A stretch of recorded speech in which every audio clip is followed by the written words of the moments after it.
Olá, pessoal, meus irmãos, minhas irmãs, Deus seja conosco.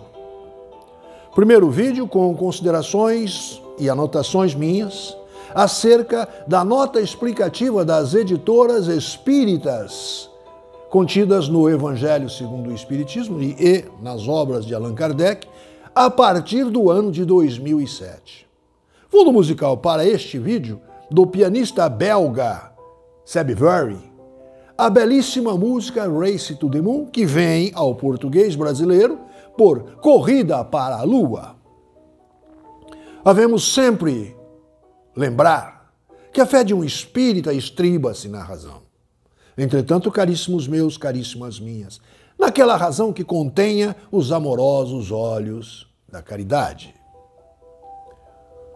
Por útil ao interesse do tema, transcrever-se aqui a ementa do TAC, termo de ajustamento de condutas entre o Ministério Público Federal, no estado da Bahia, ao 6 de abril de 2007, com o seguinte teor, abre aspas, Ministério Público Federal, Procuradoria da República no estado da Bahia.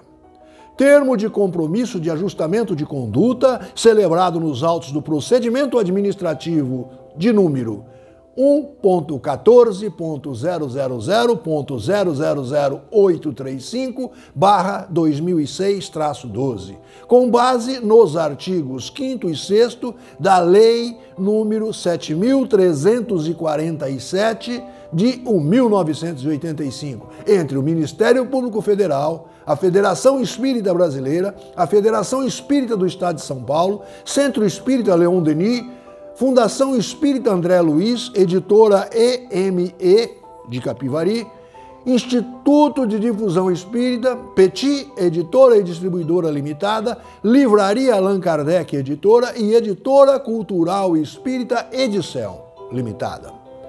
Fecha aspas.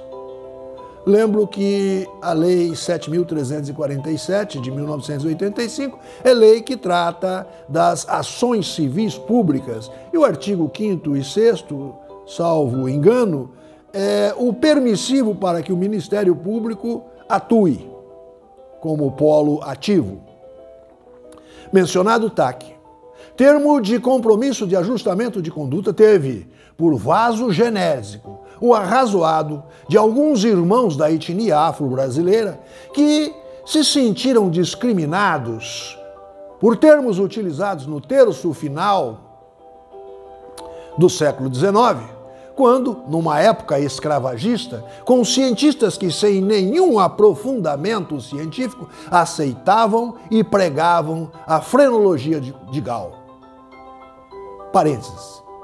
Tese criada pelo médico anatomista alemão Franz Josef Gall, uma pseudociência que afirmava que certas características cranianas demonstravam o desenvolvimento étnico de um povo, para superior ou inferior.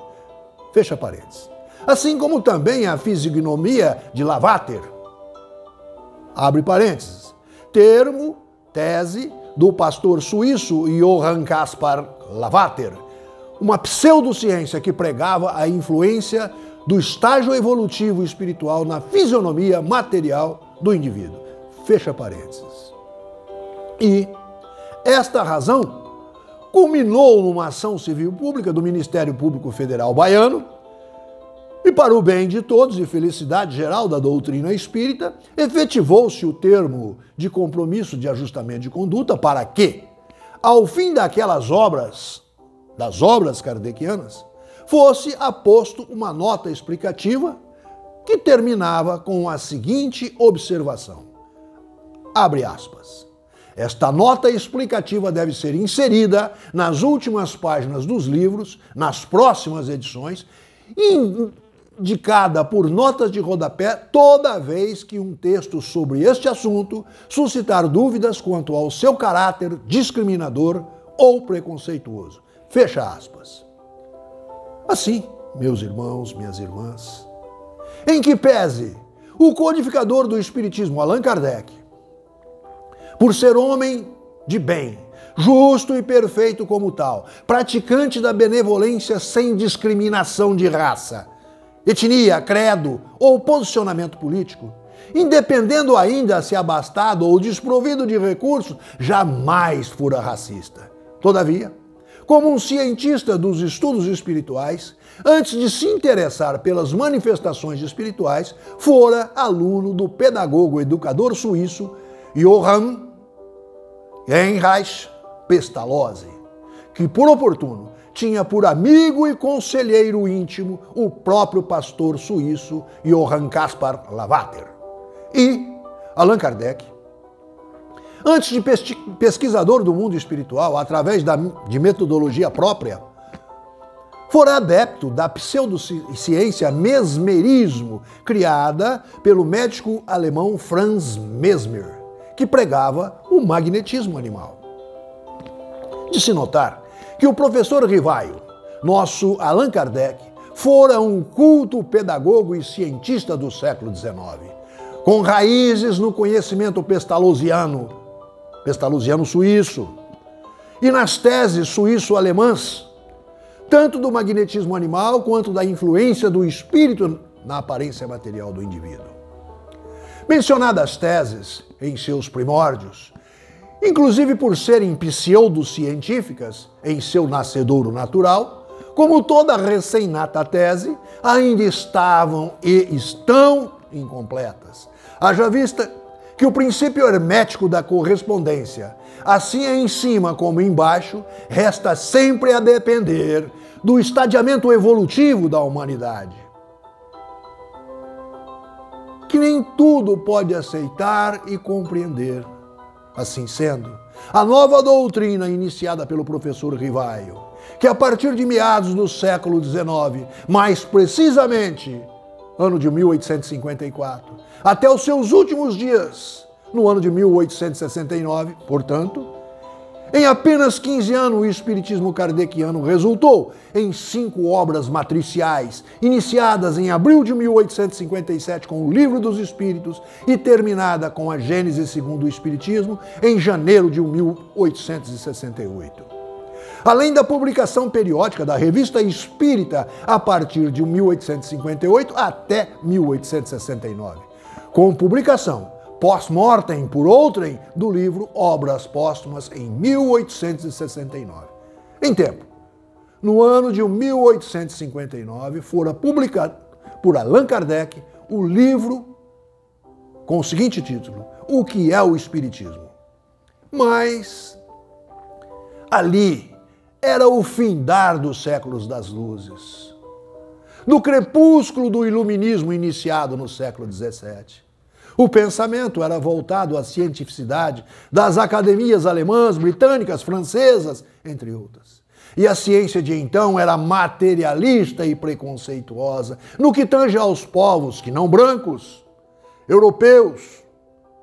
As etnias amarelas e de origens africanas eram tidas como subdesenvolvidas pela grande maioria destes cientistas. E, por último, cito aqui trecho justificativo retirado da Rede Mundial de Computadores, Wikipédia, onde, abre aspas, Kardec, como um erudito de sua época, acreditava na suposta superioridade racial dos brancos europeus e na inferioridade de outros grupos étnicos raciais, tendo como base a frenologia fundada pelo médico alemão Franz Josef Gall, 1758 a 1828, e atualmente considerado uma pseudociência.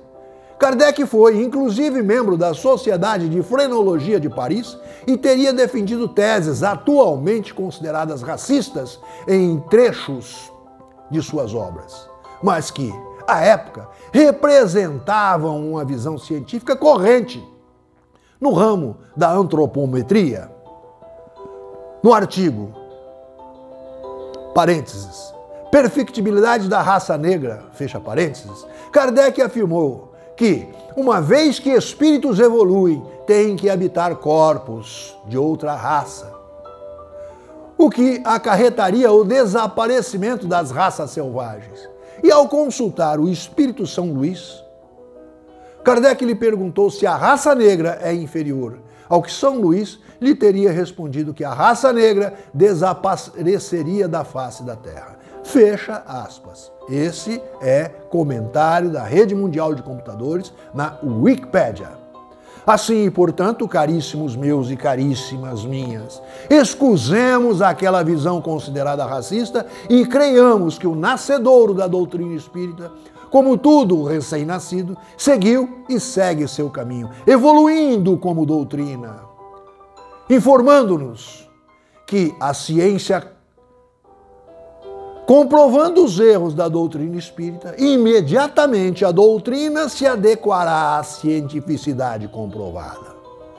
Assim, caríssimos meus, caríssimas minhas, sequenciaremos em próximo vídeo, não sem antes tributarmos louvores ao Criador mental de tudo o que há criado. Assim seja.